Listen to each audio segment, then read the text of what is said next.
She was the family disappointment, the joke told at every dinner table, until the mysterious mountain man walked in and asked for her by name. Mocked daily by her family for not having a husband, until a rich mountain man chose her.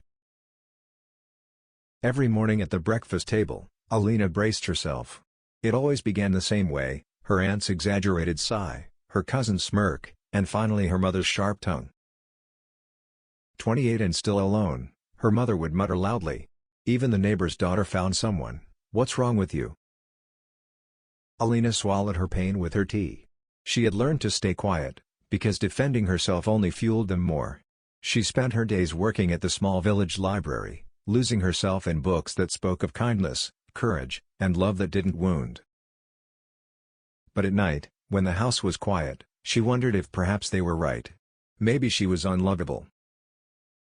One chilly autumn afternoon, everything changed. A stranger walked into the library, tall, broad-shouldered, his clothes rugged from travel and the mountain trails.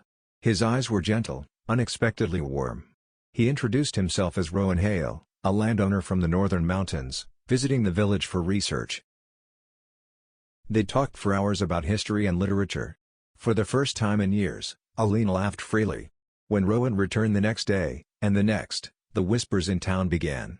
Her family's mockery grew harsher, insisting he must pity her, that he would disappear like everyone else.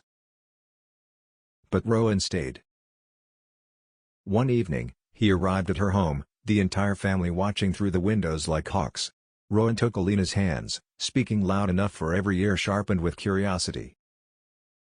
"I've traveled across half the country," he said steadily, "and never once have I met a woman with a spirit as strong and a heart as good as yours. If you'll have me, I'd like to build a life with you, far from the cruelty that dimmed your light." The room fell silent. Her mother's mouth hung open, her cousins froze like statues. Alina felt tears burn her eyes, not from shame, but from finally being seen. "I choose you," she whispered.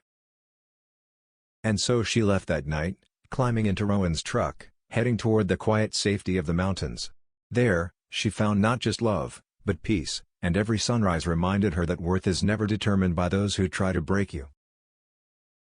Meanwhile, back in the village, her family learned the bitter lesson that the woman they mocked had become cherished by the kind of man they never believed existed, one rich not only in wealth, but in heart.